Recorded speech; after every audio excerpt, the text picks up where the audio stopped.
জাতীয় কথা বলাও কষ্ট, শোনাও কষ্ট। কিসার ওয়াজ বক্তার জন্য সহজ, শ্রোতার জন্য মজা। ঠিক না ভাই? ঠিক। কাজে যদি দাঁড়িয়ে থেকে এলোমেলো করেন, আপসে আমার কথা বন্ধ হয়ে যাবে। তাহলে চলবো? বলবো? আর কানা আকাম কয় ফরজ? জোরে কন। 13 ফরজ। 1 নম্বরে 2, 3 নামাজের জাগা পাক। এই জাগা পাকের আরেকটু আলোচনা দিই। আপনার তক্তা পোলাবের মধ্যে দিছে, অথবা বিলে পায়খানা করছে, ঘরের মধ্যে তক্তা। এখন আপনি নামাজ পড়বেন ওই তক্তা বিছিয়া, এই তক্তার এই পিঠে না পাক, এই পিঠ পবিত্র। যদি তক্তাটা এত মোটা হয় যে একে 6 মিলে নিয়া মাঝখান দিয়া ধারা সম্ভব 2 টুকরা করা যাবে, এক তক্তারে 2 তক্তা বানানো যাবে, 6 মিলের করা চলবে, এই মানের যদি হয় তো এই তক্তারে উল্টাইয়া নাপাক পিঠ নিচে দিয়া পাক পিঠে আপনি কিছু না বিছাইয়া নামাজ পড়তে পারবেন, নামাজ হয়ে যাবে। আর যদি তক্তাটা এত পাতলা হয়, আধা তক্তা বানায় না 6 মিলে, এখন আধা তক্তা এইটারে কি আবার 6 মিলে নিয়ে আবার আধারে আধা করতে পারবে? করা চলবে না। অতএব আধা তক্তার এই পিঠ নাপাক হইলে এই পিঠও অটোমেটিক নাপাক, ওইটারে উল্টাইয়া নামাজ পড়লে নামাজ হবে না। যদি এইরকম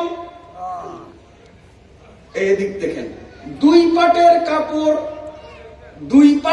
এই দুইটা কিন্তু এখানে 2 পাটের কাপড়, এই কাপড়ের 1 পাটে নাপাক লাগলো, এটারে নিচে দিয়া পাক পিঠ উপরে দিয়া নামাজ পড়া যাবে কিনা?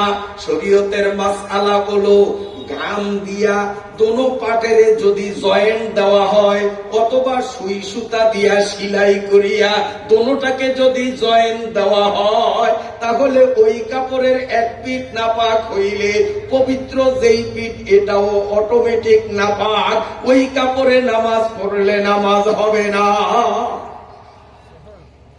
আর যদি গাম লাগানো না থাকে, সুই সুতা দিয়েও সেলাই করা না থাকে, 2 পাট কাপড় এইভাবে বিছানো থাকে, নিচের পাটে নাপাক, উপরের পাট পবিত্র, এর উপরে নামাজ পড়া যাবে, কোনো সমস্যা নাই। বুঝাইছি? এগুলো হলো নামাজের বাইরের ফরজ। জাগা পাক, তারপরে অর্থ চিনা, তারপরে কেবলামুখী হওয়া, তারপরে নিয়ত করা, এই পর্যন্ত হলো নামাজের বাইরের অল্প কয়টা কইলাম, কারণ সময় তো এখন বোনাস পাইছি 15 মিনিট। তো এই যদি 15 মিনিট আমি বাইরেই থাকি তো নামাজের ভিতরে তো আর ঢুকতে পারবো না, যেহেতু সময় আছে 15 মিনিট। বাইরেই থাক, এবার একটু ভিতরে ঢুকি, কি করব? তাইলে বাইরে মোটামুটি একটা আমাকে সোয়া লাগবে। বাইরের কিছু করিলাম, বাকিরই রাখলাম। যদি গড়ি আমার সময় দিত, স্লো চলতো, তা বাইরের সব কটারে শেষ করতাম। কিন্তু এই বেড়ার দোষ, এই বেড়া এত দূর আগেছে কা, ও যদি আরো স্লো চলতো তা আমি আরো বেশি করতে পারতাম না। দোষ আমারও না, আপনারও না, দোষে গড়ি বেড়া। এবার আস্তে আস্তে চললে পারতাম যে ওয়াজের দিন দোষ। আল্লাহ বিরক্ত হননি কথা? শোনেন, এবার নামাজের ভিতরে ঢুকি। নামাজের ভিতরের যেই ফরজগুলো, তার মধ্যে 1 নম্বর হলো তাকবীরে তাহরিমা। তাকবীরে তাহরিমা কারে কয়? শোনেন, নামাজের মধ্যে আমরা যে আল্লাহু আকবার বলি, প্রথম যে আল্লাহু আকবার বলি, এইটার নাম তাকবীরে তাহরিমা, এইটা ফরজ। ইহা ছাড়া নামাজে উঠতে বসতে যত তাকবীর বলি, আল্লাহু আকবার বলি, সেগুলো সুন্নত। যদি ওই আল্লাহু আকবার ছুটিয়া যায়, নামাজ নষ্ট হবে না, অসুন্দর হবে, নামাজ নষ্ট হবে না, পুনরায় পড়া লাগবে না। কিন্তু প্রথম তাকবীরে তাহরিমা যদি ছুটিয়া যায়, তাহলে নামাজ বাদ, কারণ একটা ফরজ গেলেই নামাজ শেষ। এখন বহু মুসল্লির তাকবীরে তাহরিমা ছোটে, কেমনে ছোটে দেখানো নি, আমার চোখে দেখছি, এই জন্য বলি। তাকবীরে তাহরিমা ছোটে, নামাজ পড়িও বেনামাজি।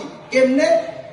মসজিদে আসছে, আসছে দেখে যে ইমাম রুকুর মধ্যে দৌড়ের গায়ে কাতারে দাঁড়ায় আল্লাহ কইতে কইতে রুকু যায়, কারণ চিন্তা রুকুটা ধরতে পারলে রাকাত পামু, আর রুকুটা না ধরতে পারলে তো রাকাতটা পামু না।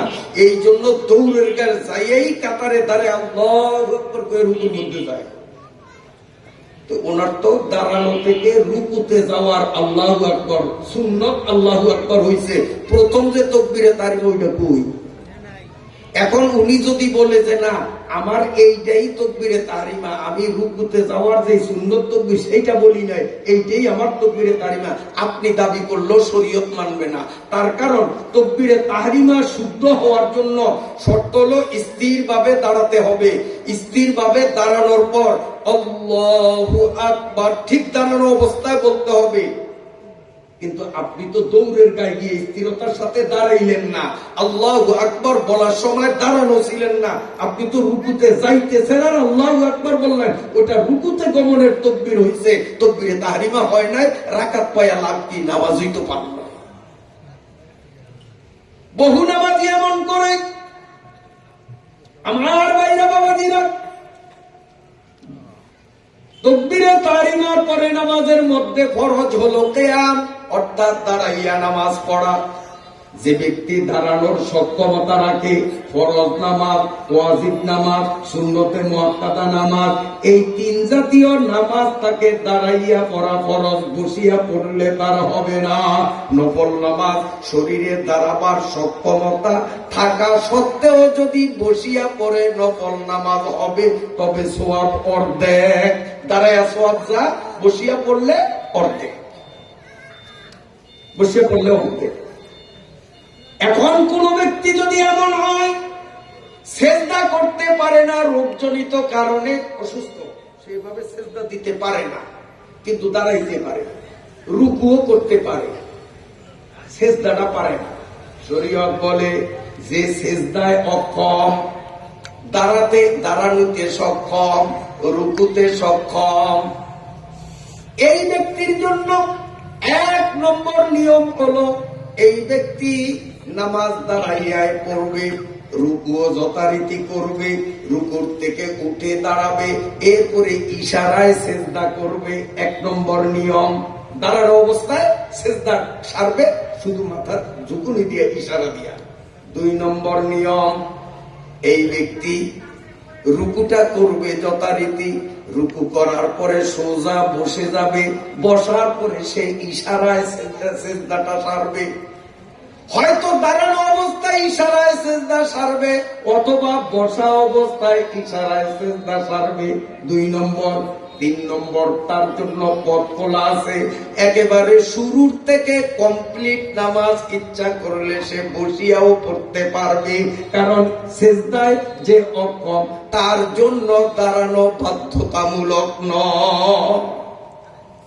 আবার কিছু মানুষ বার্ধক্যজনিত কারণে দুর্বল, কিংবা রোগ ব্যাধির কারণে দুর্বল, দাঁড়ায় নামাজ পড়তে পারে, না তাই না, কুল হলে দিয়ে পড়তে পারে, কিন্তু দীর্ঘক্ষণ দাঁড়িয়ে থাকতে পারে না। এমন ব্যক্তি যদি জমার ধরার নিয়তে মসজিদে আসে আর ইমাম লম্বা কেরাত দেয়, অতক্ষণ দাঁড়ায়া থাকতে পারে না, তাই সে কাতারের কিনারে বসিয়া নামাজ পড়ে। শরীয়ত বলে নামাজ পড়িয়াও বেনমাজি, তার নামাজ হয় না। যেই ব্যক্তি ছোট্ট ছোট্ট সূরা দিয়া দাঁড়াইয়া নামাজ পড়তে পারে, ইমামের লম্বা কেরাত পর্যন্ত দাঁড়াতে অক্ষম, শরীয়ত বলে তোমার মসজিদে গিয়ে জমাত ধরা মা, তুমি বাড়িতেই ইন্না তাইনা কুল হুয়াল্লাহর মতো ছোট্ট ছোট্ট সূরা দিয়া দাঁড়াইয়া নামাজ পড়ো। জমাত ধরতে গিয়া মসজিদে বসিয়া নামাজ পড়লা, তুমি নামাজ পড়িয়াও বেনমাজি। আমার ভাইরা বাবাজিরা, এই কিয়াম অবস্থায়, দাঁড়ানো অবস্থায় ইমাম যখন তাকবীরে তাহরিমা বলল, ইমাম তাকবীরে তাহরিমা বলার পরে আমরাও তাকবীরে তাহরিমা বলবো, বলার পরে ইমামও সুবহানাল্লাহ আসতেছে, আলহামদুলিল্লাহ হুজুর আসতেছেন। কাজী আমি আর আলোচনা আপনাদের করব না, প্রধান অতিথি থাকেন ইনশাআল্লাহ।